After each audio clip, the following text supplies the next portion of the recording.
Assalamualaikum warahmatullahi wabarakatuh. Selamat pagi semuanya. Semoga hari ini semuanya dalam keadaan sehat. Mas Mbak terus semangat belajar di rumahnya. Walaupun kita tidak bisa belajar tatap muka, tidak bisa bertemu secara langsung, kita harus tetap belajar di rumah. Sebagai murid kita hanya bisa belajar di rumah dengan keterbatasan yang ada. Semoga pandemi ini cepat berakhir biar kita cepat bisa sekolah seperti biasa di sekolahan gitu ya. Oke, hari ini kita akan belajar tentang konsep ilmu ekonomi. Sebelum kita mulai, alangkah lebih baiknya dimulai dengan berdoa sesuai dengan agama dan kepercayaan masing-masing. Bismillahirrahmanirrahim. Pembelajaran pada hari ini, dalam pembelajaran yang akan dilaksanakan, diharapkan siswa mampu memahami yang pertama pengertian ilmu ekonomi, kedua masalah ekonomi atau kelangkaan, kemudian yang ketiga pilihan, keempat kebutuhan manusia dan alat pemuas kebutuhan, kelima biaya peluang, keenam prinsip tindakan dan motif ekonomi, ketujuh pembagian ilmu ekonomi, dan yang terakhir ekonomi syariah. Nah, di sini ada gambar seperti yang saya jelaskan sebelumnya. Kita pasti butuh makan. Nah, untuk makan kita perlu uang. Nah, agar dapat uang kita harus bekerja. Selanjutnya, ketika kita ngomong tentang pasar, produsen, bank, konsumen, dan lain-lain, nah itu semua tidak luput dari yang namanya ilmu ekonomi. Nah, lalu apa sih itu ilmu ekonomi? Sebelum kita mempelajari tentang apa itu ilmu ekonomi, kita harus tahu dulu apa itu ekonomi. Nah, ekonomi itu berasal dari bahasa Yunani, yaitu oikonomia. Nah, oikonomia berasal dari dua kata, yaitu oikos dan nomos. Oikos artinya keluarga atau rumah tangga, dan nomos artinya peraturan atau aturan atau hukum. Nah, keduanya jika digabung berarti aturan rumah tangga. Lalu dapat disimpulkan bahwa oikonomia yaitu aturan masyarakat untuk mengelola rumah tangga yang lebih baik. Nah, seperti itu. Kemudian, setelah kita tahu tentang apa itu ekonomi, selanjutnya kita ke pengertian ilmu ekonomi. Nah, ilmu ekonomi secara umum yaitu ilmu yang mempelajari tentang tingkah laku manusia untuk mengelola sumber daya yang terbatas. Nah, contohnya di sini, ketika kita bekerja, di awal bulan kita pasti biasanya mendapatkan gaji. Nah, ketika kita bisa memanage gaji kita, bisa cukup sampai akhir bulan, dari awal bulan kita dapat cukup mengelola uang kita sampai dengan akhir bulan. Nah, berarti kita itu sudah menerapkan yang namanya ilmu ekonomi. Lalu, mengapa kita perlu mempelajari ilmu ekonomi? Nah, tujuannya yaitu untuk memenuhi kebutuhan agar tercapai kemakmuran dengan memprioritaskan kebutuhan yang lebih penting. Jadi, yang namanya kebutuhan itu akan terus ada. Kebutuhan itu akan terus bertambah. Jadi, kebutuhan itu tidak ada batasnya. Sedangkan sumber daya itu semakin lama semakin terbatas. Jadi, tujuan kita mempelajari ilmu ekonomi yaitu agar kebutuhan kita tercapai, kemakmuran kita tercapai dengan sumber daya yang terbatas itu. Kita harus bisa memprioritaskan atau membuat skala prioritas dengan sumber daya yang terbatas. Selanjutnya, kita ke kelangkaan. Kelangkaan itu merupakan masalah utama atau masalah ekonomi yang paling utama, di mana manusia itu semakin lama semakin bertambah, di mana tingkat kelahiran semakin lama semakin meningkat. Bisa dilihat aja ya, di saat ini, angka kelahiran itu terus menaik. Nah, jadi manusia itu semakin lama semakin banyak, sedangkan sumber daya kita itu semakin terbatas. Jadi akan timbul yang namanya kelangkaan. Nah, kelangkaan itu apa? Kelangkaan yaitu suatu keadaan di mana sumber daya yang ada tidak dapat memenuhi kebutuhan dan keinginan dari manusia. Nah, itu. Kemudian, faktor penyebab kelangkaan yaitu pertama, perbedaan geografis, kemudian kedua, pertumbuhan penduduk, ketiga, kemampuan produksi, keempat, perkembangan teknologi, dan yang kelima, bencana alam. Selanjutnya kita ke pilihan. Mengapa harus memilih? Nah, ilmu ekonomi itu sering disebut juga dengan ilmu memilih. Karena dengan adanya kelangkaan tadi, di mana sumber daya yang terbatas, kita selalu dihadapkan dengan yang namanya pilihan. Nah, biar apa?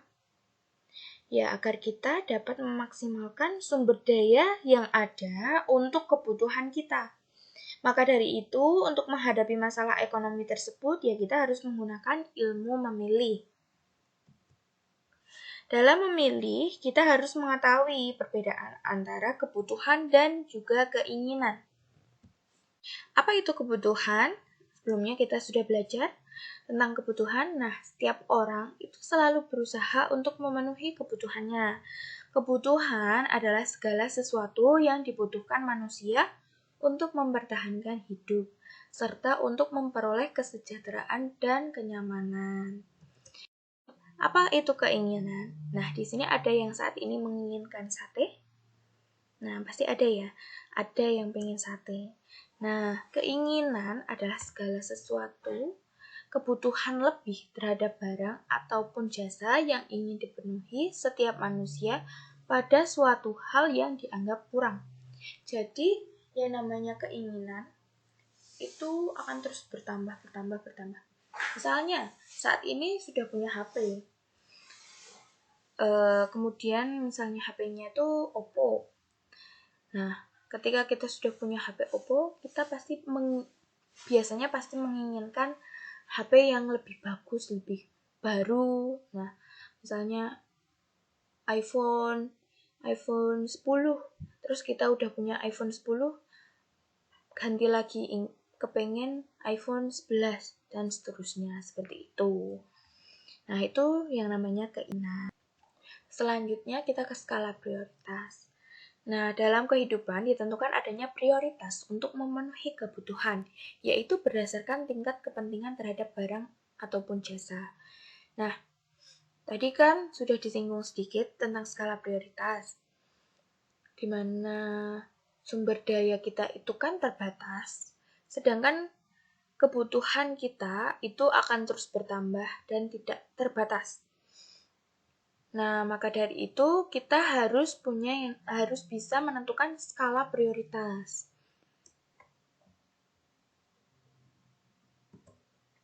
Nah, lalu apa sih yang dimaksud dengan skala prioritas?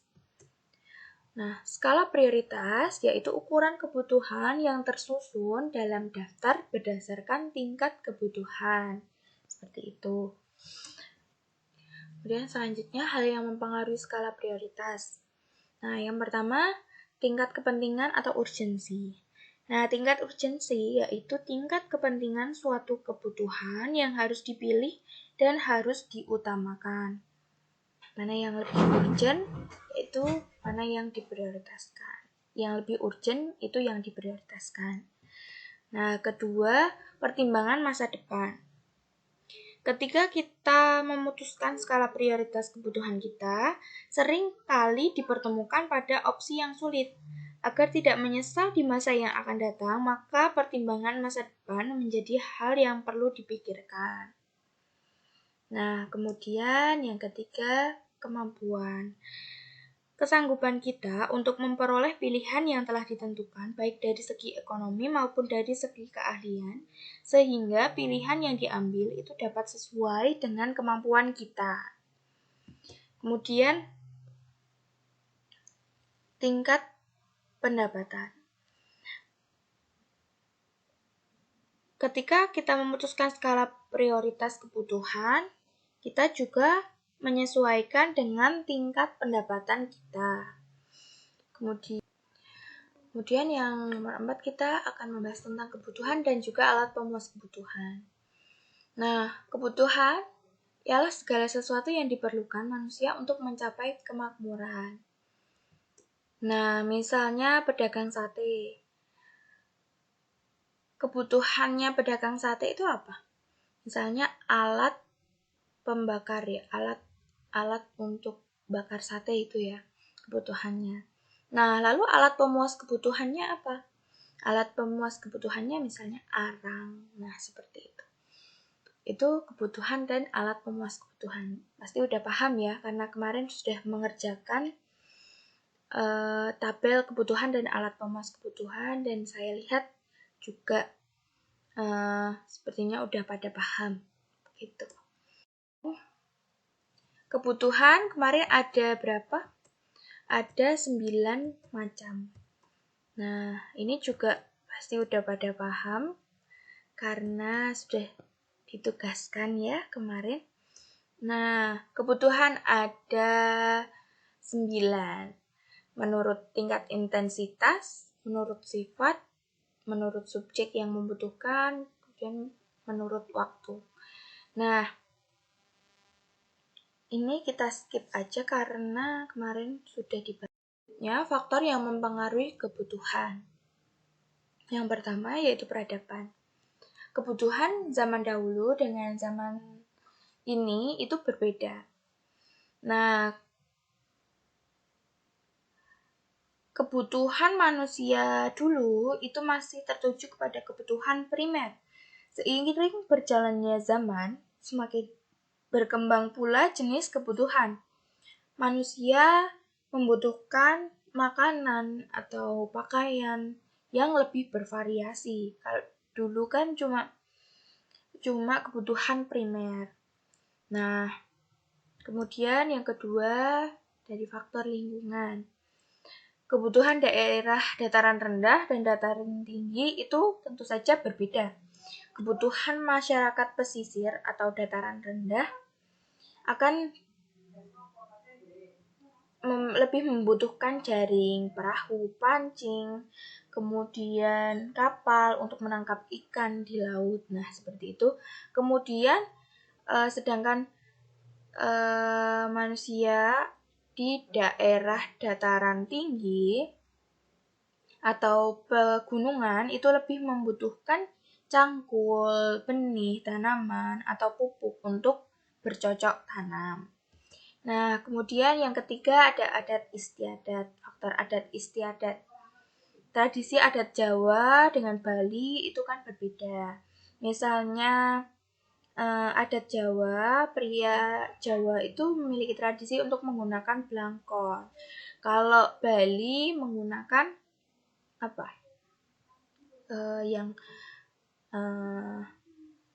Apa itu yang dari kain itu ya? Lupa namanya. Nah, seperti itu ya.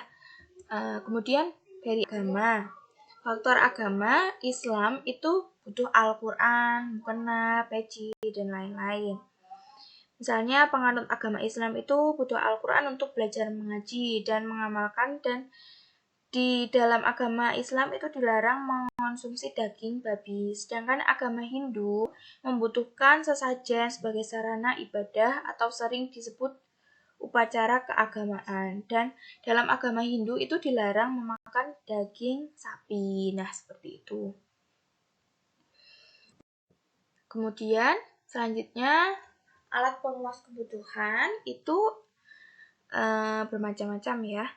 Dari segi cara memperolehnya itu ada barang ekonomi, barang bebas, dan barang elit. Nah, benda ekonomi atau barang ekonomi itu yang jumlahnya lebih sedikit dari kebutuhan manusia, dan untuk memperolehnya itu diperlukan yang namanya pengorbanan. Misalnya Ibu Sabrina membeli 10 kg beras di toko Ahtong dan harus membayar 105.000. Maka uang yang dikeluarkan oleh Ibu Sabrina itu dianggap sebagai bentuk pengorbanan untuk mendapatkan beras. Nah, seperti itu. Kemudian benda bebas atau barang bebas, yaitu disebut juga dengan benda non-ekonomi yang jumlahnya itu melimpah, sehingga untuk mendapatkannya itu tidak perlu pengorbanan atau tanpa biaya, misalnya cahaya matahari atau udara. Nah, seperti itu. Kemudian, terakhir barang elit. Nah, barang elit jumlahnya itu sangat melimpah hingga cenderung dapat merugikan manusia. Contohnya, menggunakan tampungan air hujan untuk mencuci motor. Jika tidak, maka parit di depan rumah akan mengalami banjir. Nah, gitu. Kemudian dari segi cara penggunaan ada dua, yaitu barang produksi dan barang konsumsi. Nah, barang produksi itu yang digunakan untuk menghasilkan benda yang lain. Contohnya mesin dan alat baku.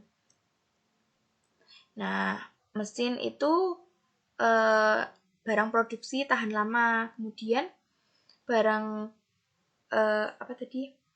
alat baku atau misalnya kapas itu barang produksi tidak tahan lama. Kemudian yang kedua ada barang konsumsi, di mana benda siap pakai tanpa harus melalui proses olah terlebih dahulu. Nah, ini contohnya barang konsumsi tahan lama dan barang konsumsi tidak tahan lama. Barang konsumsi kan misalnya pakaian, sepatu, dan tas, kemudian makanan. Nah, barang konsumsi tahan lama itu misalnya pakaian, tas, sepatu, kemudian barang konsumsi tidak tahan lama itu seperti makanan gitu ya, yang bisa basi. Nah, kemudian dari segi hubungan dengan barang lain, ada dua, barang substitusi dan barang komplementer.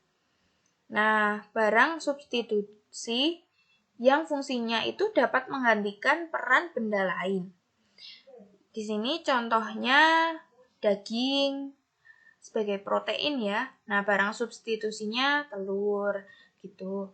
Kemudian barang komplementer itu barang yang akan berguna jika kedua benda itu dipakai secara bersamaan sehingga menghasilkan manfaat. Nah, misalnya teh manis, berarti barang komplementernya ya gula sama teh gitu. Kemudian contoh lagi motor dan mesin. Kan motor kalau nggak ada motor dan bensin maksudnya. Nah, motor kan kalau nggak ada bensinnya ya nggak bisa jalan ya. Kalau motor biasa gini ya, motor yang sering kita gunakan. Nah, sehingga itu yang namanya barang komplementer. Kemudian dari segi proses pembuatannya, ada barang mentah, setengah jadi, dan barang jadi. Barang mentah itu bahan yang belum mengalami proses pengolahan. Kemudian setengah jadi, barang yang sudah diolah tapi belum menjadi produk akhir. Yang ketiga, barang jadi itu barang siap pakai, merupakan barang konsumsi seperti selimut, sendok, baju, seperti itu. Barang mentah kan kapas. Kapas diolah menjadi kain. Nah, kain diolah lagi menjadi pakaian atau baju, seperti itu. Kemudian selanjutnya ada biaya oportunitas. Nah, biaya oportunitas itu ketika dihadapkan dengan pilihan, tentunya ada opsi pilihan yang tidak diambil. Pilihan dengan nilai tertinggi yang tidak diambil atau yang dikorbankan karena memilih yang lain merupakan biaya oportunitas. Nah, misalnya di sini ada 3 gambar ya. Ada pilihan ya, ini 3 gambar itu sebagai pilihan. Ada pilihan handphone, mobil, dan juga motor. Nah, kita sebagai siswa misalnya, kalian sebagai siswa apalagi ini lagi masa pandemi, di mana sekolah melalui online.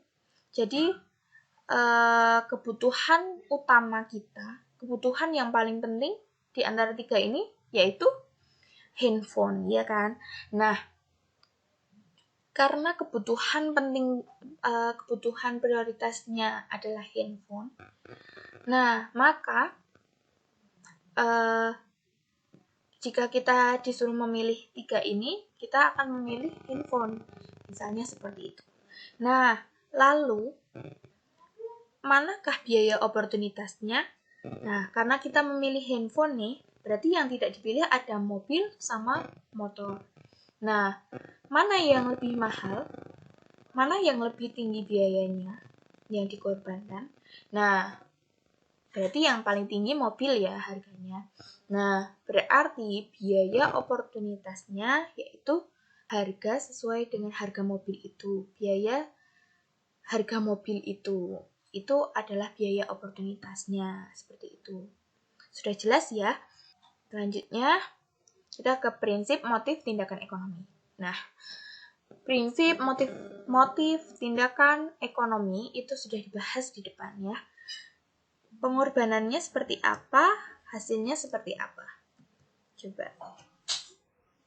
Nah, prinsip ekonomi itu dengan pengorbanan tertentu mendapatkan hasil maksimal atau dengan pengorbanan minimal mendapatkan hasil tertentu. Itulah prinsip ekonomi. Nah, dulu ada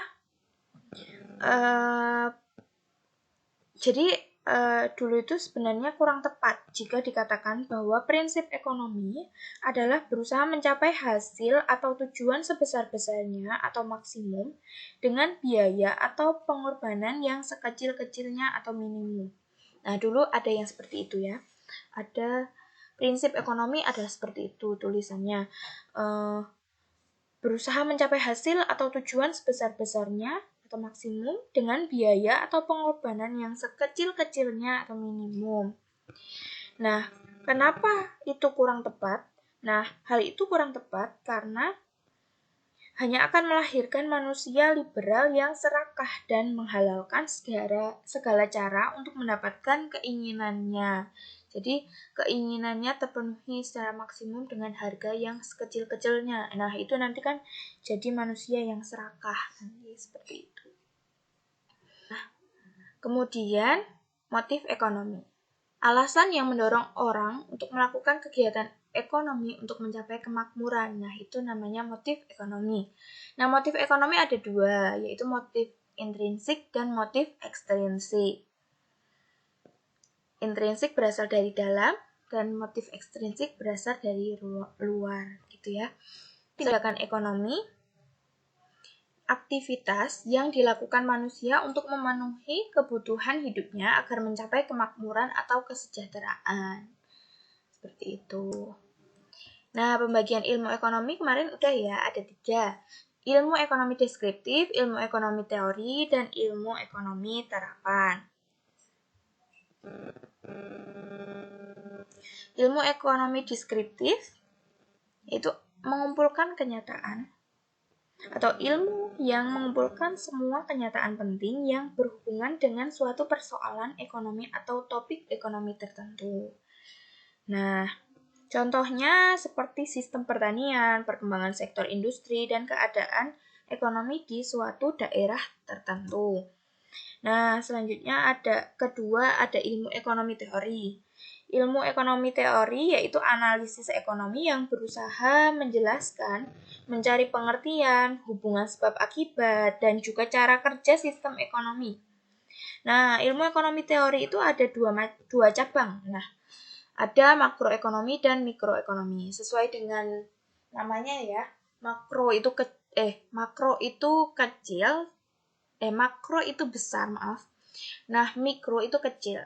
Nah, makroekonomi itu mempelajari kehidupan ekonomi nasional sebagai suatu keseluruhan. Sebagai contoh, inflasi, pertumbuhan output, pengangguran, interaksi dengan perekonomian dunia ataupun global. Nah, kemudian mikroekonomi atau kecil ya, Ilmu ekonomi mempelajari bagian kecil dari keseluruhan kegiatan ekonomi, seperti perusahaan, pasar, perkembangan harga, alokasi sumber daya. Contohnya, interaksi di pasar barang, interaksi di pasar faktor produksi, perilaku produsen, dan juga konsumen. Nah, seperti itu. Kemudian yang terakhir ada ilmu ekonomi terapan. Nah, ilmu ekonomi terapan itu menggunakan kerangka pengertian dari analisis ekonomi teori untuk merumuskan kebijakan-kebijakan dan pedoman-pedoman yang tepat untuk mengatasi masalah ekonomi tertentu. Nah, jadi ilmu ekonomi terapan itu bersifat praktis dengan menerapkan pengertian ekonomi pada bidang-bidang atau masalah-masalah tertentu. Nah, terakhir kita akan membahas tentang ekonomi syariah, ilmu yang mempelajari segala perilaku manusia dalam memenuhi kebutuhan hidupnya dengan tujuan memperoleh falah atau kedamaian dan kesejahteraan dunia dan akhirat. Nah, ilmu pengetahuan sosial yang mempelajari masalah-masalah ekonomi rakyat yang diilhami oleh nilai-nilai Islam. Seperti itu, itulah pengertian. Nah, kemudian tujuannya ilmu ekonomi syariah yaitu ada 3 menurut Muhammad Abu Zahro. Nah, yang pertama agar setiap umat Islam itu menjadi individu penyebar kebaikan untuk masyarakat dan lingkungannya. Kemudian yang kedua, menegakkan keadilan masyarakat dengan hukum muamalah. Dan yang ketiga, selamatnya keyakinan agama, jiwa, akal, keluarga, dan juga harta. Nah, prinsip dari ekonomi syariah, prinsip hukumnya itu bersumber pada hukum Islam yang melarang. Di antaranya, yang pertama, perniagaan atas barang-barang haram. Udah tahu ya barang-barang haram. Nah, kemudian bunga atau riba. Kemudian C, perjudian atau maisir. Dalam ekonomi syariah itu perjudian disebut maisir, dan spekulasi yang disengaja atau penimbunan. Spekulasi itu penimbunan. Dan ketidakjelasan atau manipulatif. Di Islam namanya gharar. Nah, dalam kegiatan operasionalnya, bank syariah itu tidak menggunakan bunga, melainkan menggunakan bagi hasil. Nah, kemudian karakteristik dari ekonomi syariah. Dalam Rojeni Esa Ganesha, karakteristik ekonomi syariah yaitu pertama, akidah digunakan sebagai fondasi penggerak kegiatan ekonomi. Kedua, syariah digunakan sebagai batas pembuat keputusan. Ketiga, akhlak merupakan parameter mengoptimalkan ekonomi. Dan yang keempat, memiliki sifat universal. Kelima, penekanan keseimbangan antara kepentingan individu atau masyarakat. Keenam, bebas memperoleh sesuatu sesuai dari syariat Islam, tidak melenceng. Nah, pelaku ekonomi wajib bertanggung jawab atas segala tindakan. Dan yang ke-8 atau terakhir, memiliki sifat pengabdian dan mengutamakan ridho Allah. Nah, seperti itu. Manfaat ekonomi syariah apa aja? Pertama, mewujudkan integritas muslim yang menyeluruh. Kemudian menerapkan dan mengamalkan ekonomi syariah. Kemudian bernilai ibadah. Sekian materi yang bisa saya sampaikan. Kurang lebihnya mohon maaf. Terima kasih sudah mendengarkan penjelasan saya dari awal sampai akhir ya. Tetap semangat belajar di rumah. Wassalamualaikum warahmatullahi wabarakatuh.